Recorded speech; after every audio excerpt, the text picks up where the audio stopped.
The Narrative of the Life of Frederick Douglass, an American Slave, Chapter 3. Colonel Lloyd kept a large and finely cultivated garden, which afforded almost constant employment for 4 men. Besides the chief gardener, this garden was probably the greatest attraction of the place. During the summer months, people came from far and near from Baltimore, Easton, and Annapolis to see it. It abounded in fruits of almost every description, from the hardy apple of the North to the delicate orange of the South. This garden was not the least source of trouble on the plantation. Its excellent fruit was quite a temptation to the hungry swarms of boys, as well as the older slaves belonging to the colonel, few of whom had the virtue of the vice to resist it. Scarcely a day passed during the summer but that some slave had to take the lash for stealing fruit. The colonel had to resort to all kinds of stratagems to keep his slaves out of the garden. The last and most successful one was what of tarring his fence all around, after which if a slave was caught with any tar upon his person, it was deemed sufficient proof they had either been into the garden or had tried to get in. In either case he was severely whipped by the chief gardener. This plan worked well. The slaves became as fearful of tar as of the lash. They seemed to realize the impossibility of touching tar without being defiled. The colonel also kept a splendid riding equipage. His stable and carriage house presented the appearances of some of our large city livery establishments. His horses were of the finest form and noblest blood. His carriage coaches, 3 of 4 gigs, besides Dearborns and barouches of the most fashionable style. This establishment was under the care of 2 slaves, old Barney and young Barney, father and son. To attend to their establishment was their sole work, but was by no means an easy employment, for in nothing was Colonel Lloyd more particular than in the management of his horses.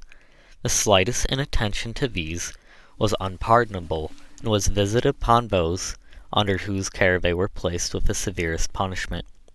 No excuse could shield them. If a colonel only suspected any want of attention to his horses, a supposition which he frequently indulged in, one which of course made the office of old and young. Barney a very trying one. They never knew when they were safe from punishment. They were frequently whipped when least deserving, and escaped whipping when most deserving it. Everything depended upon the looks of the horses and the state of Colonel Lloyd's own mind when his horses were brought to him for use. If a horse did not move fast enough or hold his head high enough, it was owing to some fault of his keeper's. It was painful to stand near the stable door and hear the various complaints against the keepers when a horse was taken out for use. This horse has not had proper attention. He has not been sufficiently rubbed and curried, or he has not been properly fed. His food was too wet or too dry. He got it too soon or too late. He was too hot or too cold. He had too much hay and not enough of grain, or he had too much grain and not enough of hay.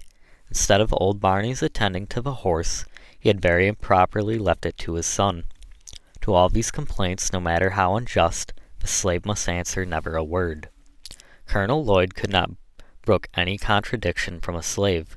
When he spoke, a slave must stand, listen, and tremble, and such was literally the case.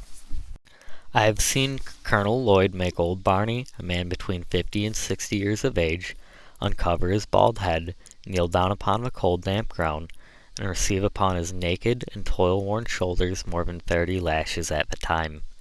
Colonel Lloyd had 3 sons, Edward, Murray, and Daniel, and 3 son-in-laws, Mr. Winder, Mr. Nicholson, and Mr. Lowndes.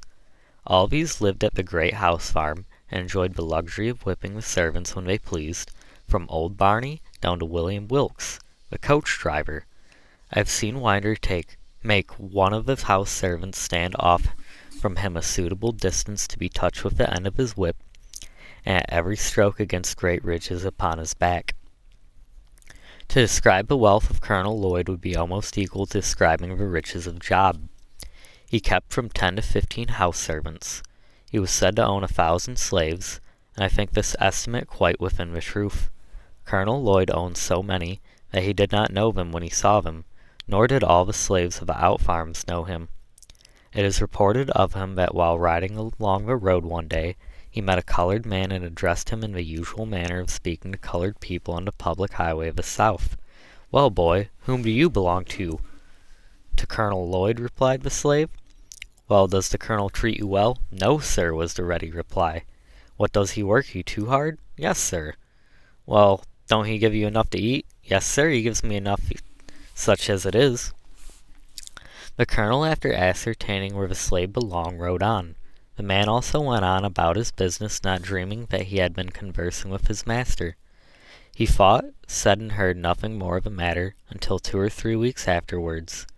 The poor man was then informed by his overseer that for having found fault with his master, he was now to be sold to a Georgian trader.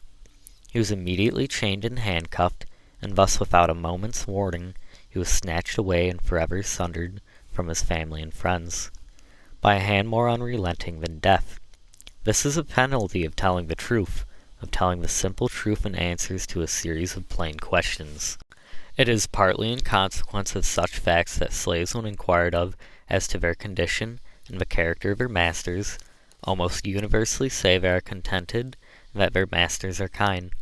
The slaveholders have been known to send in spies among their slaves to ascertain their views and feelings in regard to their condition. The frequency of this has had the effect to establish among the slaves the maxim that a still tongue makes a wise head. They suppress the truth rather than take the consequence of telling it, and in so doing prove themselves a part of the human family. If they have any other thing to say to their masters, it is generally in their master's favor, especially when speaking to an untried man. I have been frequently asked when a slave if I had a kind master, and do not remember ever to have given a negative answer, nor did I, in pursuing this course, consider myself as uttering what was absolutely false, for I always measured the kindness of my master by the standard of kindness set up among slaveholders around us. Moreover, slaves are like other people, and imbibe prejudices quite common to others. They think their own better than that of others. Many, under the influence of their prejudice, think their own masters are better than the masters of other slaves, and this too in some cases, when the very reverse is true.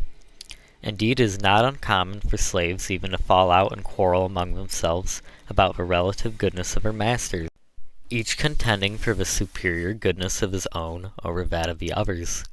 At the very same time, they mutually execrate their masters when viewed separately. It was so on our plantation. When Colonel Lloyd's slaves met the slaves of Jacob Jepson, they seldom parted without a quarrel about their masters. Colonel Lloyd's slaves contending that he was the richest, and Mr. Jepson's slaves that he was the smartest and most of a man. Colonel Lloyd's slaves would boast his ability to buy and sell Jacob Jepson. Mr. Jepson's slaves would boast his ability to whip Colonel Lloyd. These quarrels would almost always end in a fight between the parties, and those that whipped were supposed to have gained the point at issue. They seemed to think that the greatness of their slaves was transferable to themselves. It was considered as being bad enough to be a slave, but to be a poor man's slave was deemed as a disgrace indeed.